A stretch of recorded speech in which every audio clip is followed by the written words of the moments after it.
Hello, I'm Mantastic and Fantastic, and today I'm going to be talking about the beach rarity machine that has just come to North America. So, surprise, surprise, we actually got the beach or summer collab in the summertime. This is a far cry from previous years where we get this event in like October and September, basically fall and not swimsuit season. But regardless of all that, the Return of the Beach event does provide buffs for the top rarity cards as well as two brand new chase cards. Unfortunately, this event remains incredibly top heavy because the lower rarity cards did not receive any love or virtually no love whatsoever, and it makes it quite challenging to justify rolling in because, in all honesty, you really want to just hit the top cards. And based on this funky looking pyramid tree here, it seems like it's a reasonable distribution of rarities, but unfortunately, click on my ads, the cards themselves that are good tend to be the the 8 or the 9 stars, and that is unfortunate. Some of the 7 stars, because some of the lower diamonds like 6 and some 7s have little use. The 4 and 5 stars are just not really going to be pulling their weight, and that is problematic. So with that in mind, this is still a 5 Magic Stone event, which means the 8-star cards have very friendly monster exchange rates. You can get any of these cards for only 4 trade fodder, as well as being 6-star, not 7-star Godfest exclusives. Beach Vero continues the trend of seasonal or special Gung-Ho exclusive collab events with a 9-star rarity card in a 5-stone machine, which means she has exceptionally high trade fodder cost. But it is still inexpensive to roll, but again, it is very top heavy. So basically, my rationale for collab rolling is that I apparently need to have gummy Flintstones. But the idea is you want to have, at least from my point of view, is when you want to roll in a collab or an event, you should have strong collateral benefits if you fail to acquire those chase cards. Final Fantasy is a pretty good example for different reasons. It just had exceptionally high diamond rates. This event will not. Well, this event does have high diamond rates, but they're not good diamonds.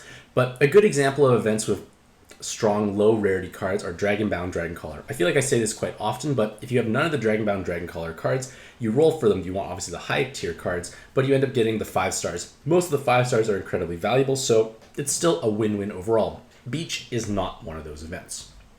Regardless, I'm going to be talking about each of the cards individually, giving you an idea of their strengths and weaknesses to give you a better idea of how you can utilize these cards. So the first and brand new card is Beach Vero. So I am a little surprised it is Vero, not Beach Zila. The artist who actually drew Beach, or who drew Zila's, drew Zila in bikini, and it was outstanding. Maybe Gung-Ho doesn't want so much money, so they made a Beach Vero instead. But I guess I can see the overlapping of active skills of them in Yogg, but a Beach Zila would have been probably a lot of dreams come true. But on the bright side, Beach Vero is actually incredibly strong, but for different reasons. So her active skill is kind of similar to her rarity machine cousin in the sense that it's a double orb changer, conserves hearts, and it reduces your RCV. But it's only a 5-turn cooldown, and you can heavily flood the board with water, which is important here. Because their leader skill gives you 6 times attack and 2 times health for water attribute. This is a flat multiplier. This always happens, which is important. But you also get bonus orb movement time, which is cool.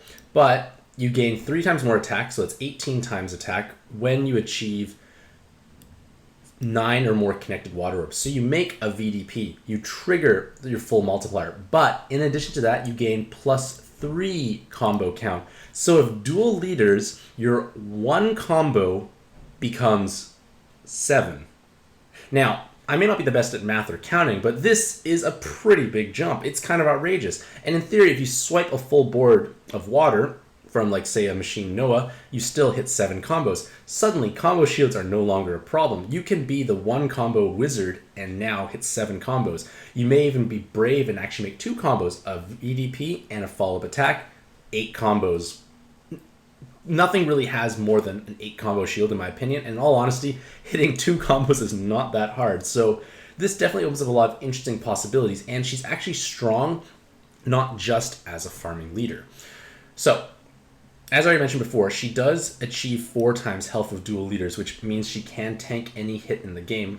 Obviously, she's still vulnerable to gravity plus hit, but she can definitely survive the big preemptives, which is important. And her active skill has 2 components, and this is important because if you do decide to pair her with someone else because you don't actually own Beach Vero, you are able to still provide meaningful damage with less than 9 water orbs. You might have enough to still sweep floors, so that can be kind of interesting.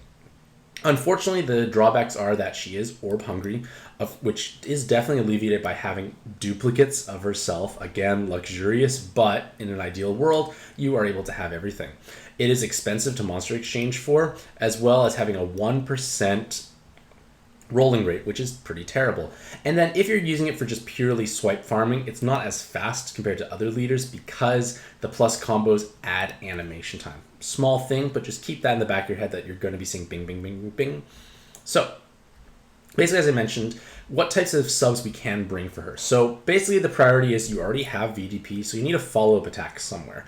But you want to have orb changers that are able to make water orbs on a fast and regular basis, because if you are able to trigger your full multiplier, everything's going to die, you overcome combo shields. So in theory, like I said, multiple Beach Veros makes this easier, but other heavy orb changers like say Beach Eshamali works, and Beach Eshamali does provide a lot of value because with all those 7 orb enhances, you are able to make your flat multiplier provide possibly meaningful damage, possibly, maybe not, but the enhanced orbs provide a large amount of damage bonus, and the Skyfalls do help ensure you have more water orbs. I guess in theory, with 2 Beach Shamalis and the no Skyfall badge, you can have a really interesting looping system of lots of water orbs falling down that cannot be matched.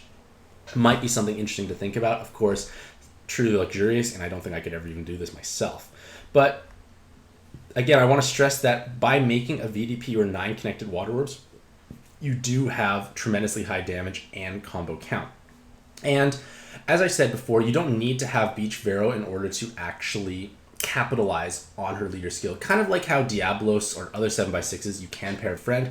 If you don't have Beach Vero, you can pair with a friend. So something like the new Beach INI definitely can work because you have 3 times health, 270 times attack, and 25% damage reduction. You have basically the same amount of effective health, but you have a little less damage output, but your activation requirement does change. You are able to match 6 connected water orbs to trigger INI's leader skill, and you'll have 90 times attack. Not the most in the world, but you have to remember you're matching 6, and you're also going to be having possibly other cards that do meaningful damage. Say you have Shamalis that boosts the damage output for everyone. So it might be something to keep in mind if you're able to get lucky with not Beach Vero, but other cards. You do have some flexibility, but double Beach Vero definitely works, but it is orb hungry because it's kind of 9 orbs or bust.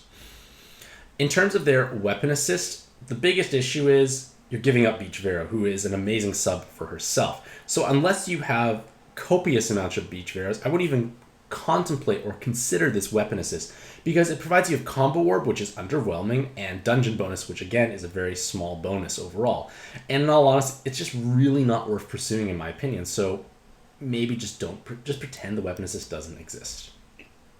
Next are the 8-star cards. So first is Beach Yogg. Basically, Beach Yogg is the best of both Rare Machine Yogs, the Godfist exclusive, put together. You get the better forms Awakenings and the better forms Leader skill. So it's kind of nice that you have both at the same time, and it's basically the exact same thing as other Yogs, but blue. So you do have follow-up attack, you do have 7 combo co-op boost, you get an extra 7 combo or a VDP, so interesting flexibility there. You are still the amazing stellar 2 combo wizard in the sense that 2 water combos means 324 times, means things die. So fast farming is definitely enabled here.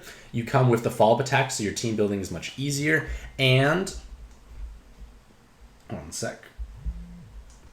And you have high weighted stats. So it's just a great all-around card in that sense for the Yogg archetype.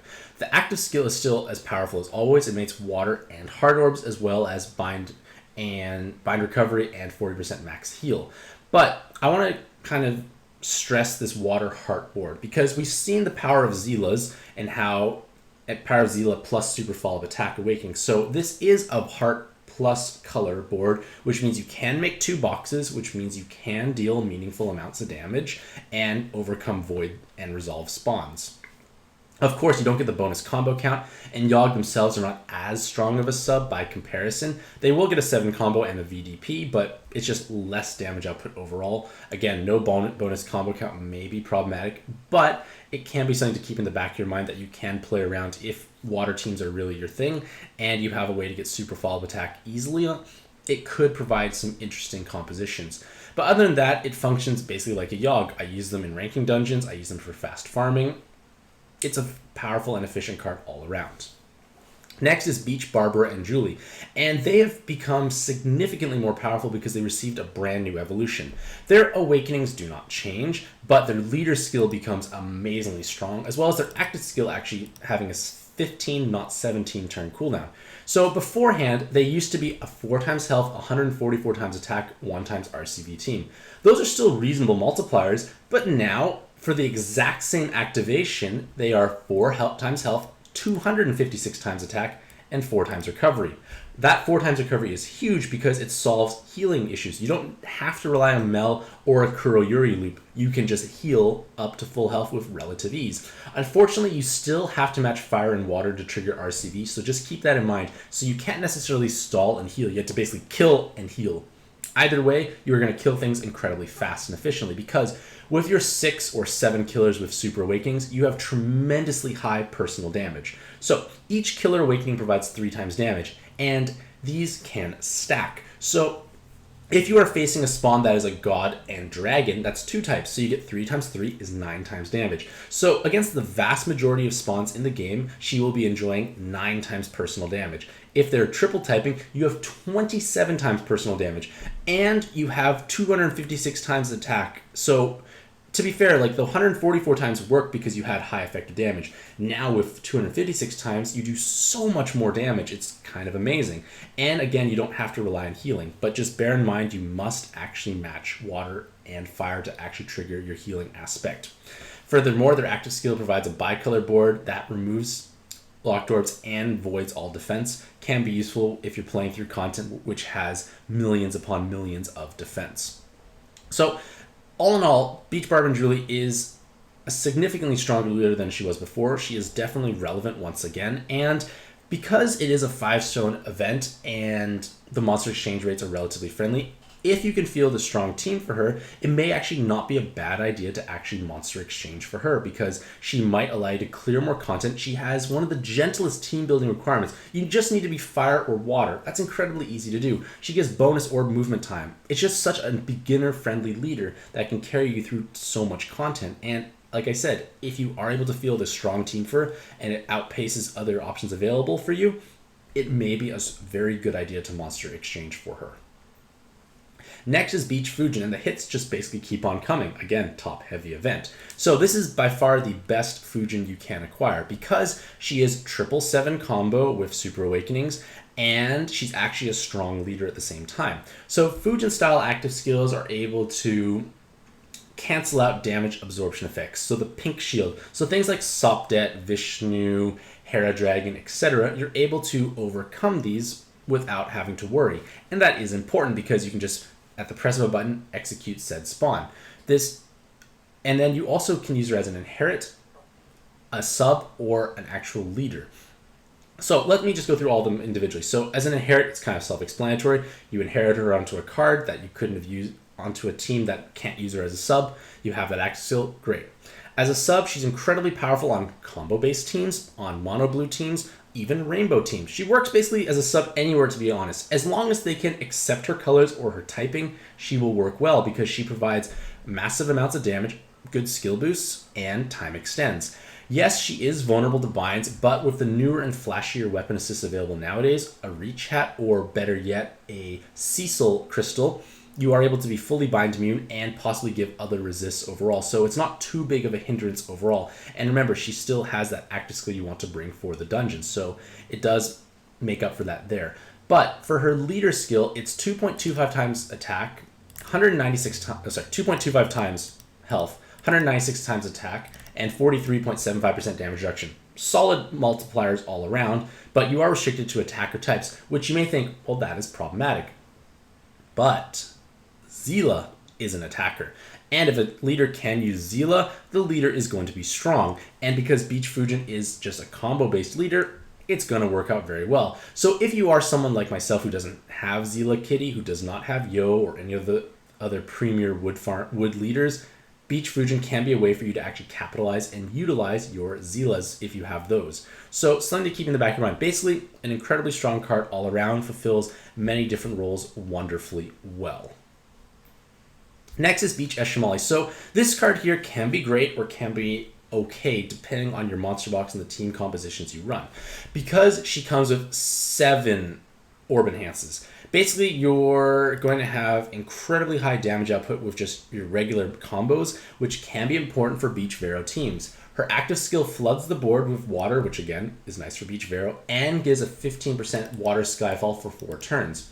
Incredibly powerful active skill, incredibly powerful awakenings under the right circumstances. But the drawbacks are, that's all she really provides. Yes, she does become bind immune with super awakenings, but all she's providing is orb enhances. So she is basically just a big damage stick, and that may or may not necessarily be needed for the type of team you are playing, because at least at this point in time, for the most part, most teams have enough damage to overcome most floors all the time.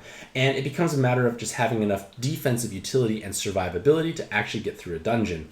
Eshimali kind of throws that out the window by saying, I'll smash very hard, but may not necessarily have any other types of utility. But again, depending on what you are utilizing, it can be amazing or it can be just all right overall. So it's kind of either hit or miss, I feel. Some people will value it more than I do. Again, I don't have Beach Vero. Maybe if I did, maybe I might find more value for it here as well. Next is now the 7-star cards. So now we come to Beach I, which is the second new card, and they actually come with an orb skin. Their active skill is is a light and a water bicolor board changer that also comes with an interesting secondary benefit. So for the most part, a bicolor board changer tends to have a 12-turn cooldown if there's no hearts involved. So this is 13 turns. So you're paying 1 more turn for a very interesting and powerful effect.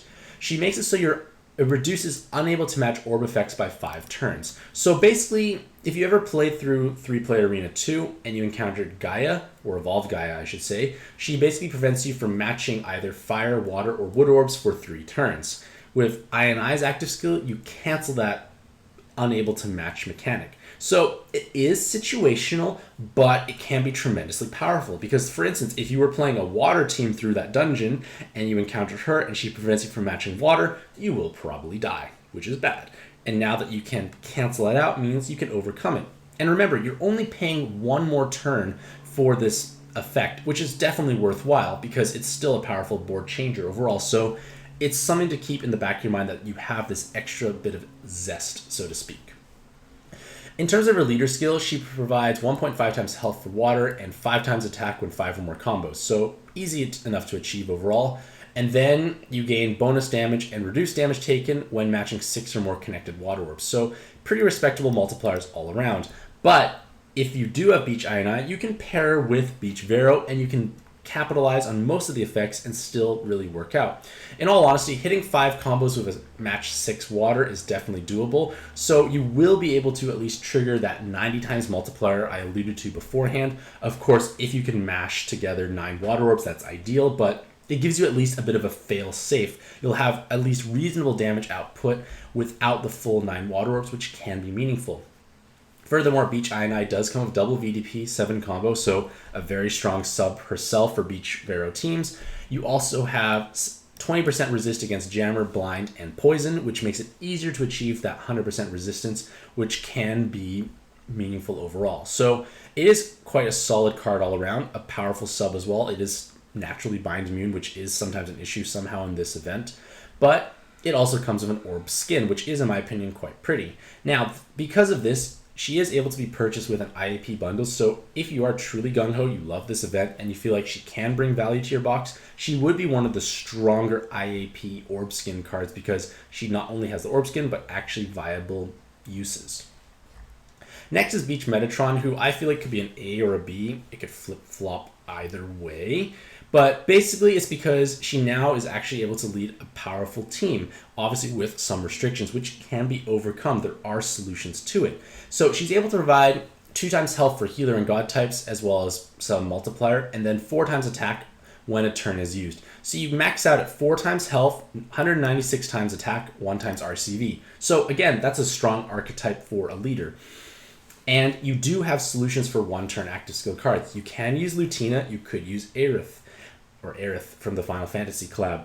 They are options, probably luxurious, but it does exist. That's the point.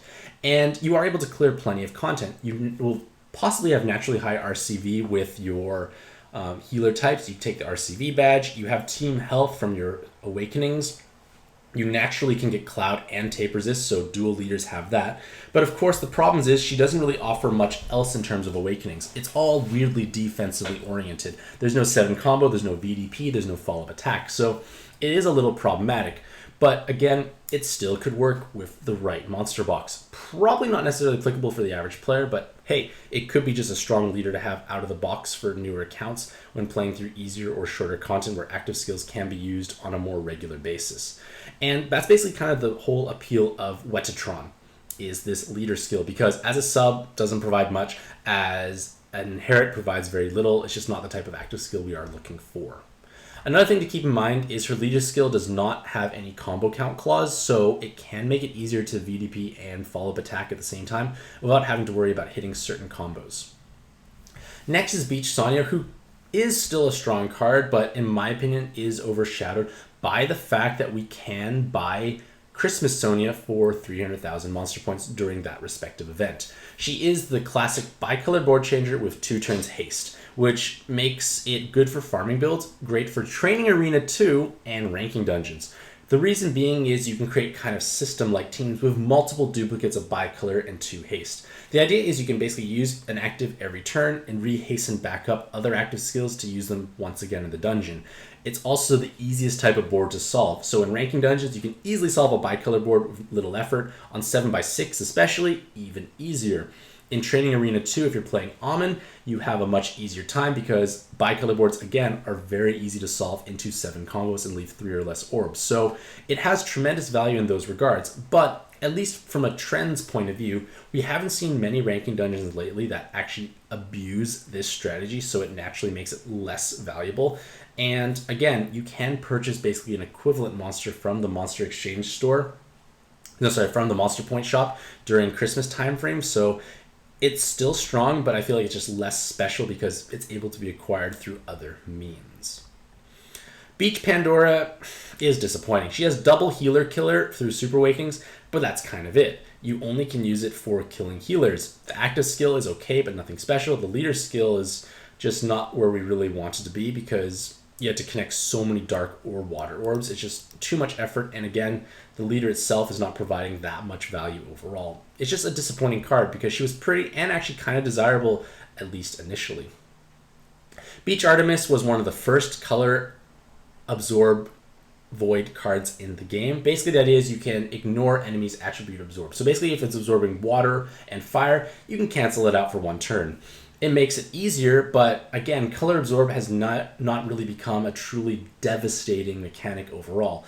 Maybe if they actually introduce spawns that absorbs every color, then color absorb becomes relevant again, but that hasn't happened yet. So because of that, and the fact that there are so many other color absorb void cards in existence now, makes her significantly less special. Her awakenings are nothing to write home about either. And then I believe finally for the 7-star cards, we come to Beach Tachibana. So Beach Tachibana was initially one of the first 777 combo cards available, which made her incredibly strong and valuable. Unfortunately, the tides have turned, and she's not as special as she used to be. Her weighted stats are also going to bring her down because she doesn't cap out to very high levels. She still is 777 combo with Jammer and Blind Resist, but again, it's not as meaningful and special as beforehand, and her active skill, in my opinion, is really not that great. The reason being is because it's a 5 elemental board that gives plus combo count. So again, obviously helpful for rainbow-based teams or teams that don't need full 5 colors, can be meaningful. But the thing is, if you're using her on like monocolor teams or pure combo-based teams, it may not be as great because that board changer will not provide you with enough orbs to VDP and possibly not enough orbs to actually follow up attack. So you might have to use something else in conjunction, which, well, what's the point? You could have just used one active skill and solved the entire problem. Yes, the +2 combo count is nice, but we're starting to see more and more leaders who don't need combos to truly succeed. So that 12-turn cooldown is possibly a little bit harder to work around. She is still a solid sub, just not as stellar and amazing in my opinion compared to beforehand. Next, and also she's not naturally bind immune. So if you take bind immune Super Awakening, you don't get the 777 combo. Yes, you can do what you did with Beach Fujin, but again, it's not an active skill you want to bring in a dungeon along with lower weighted stats.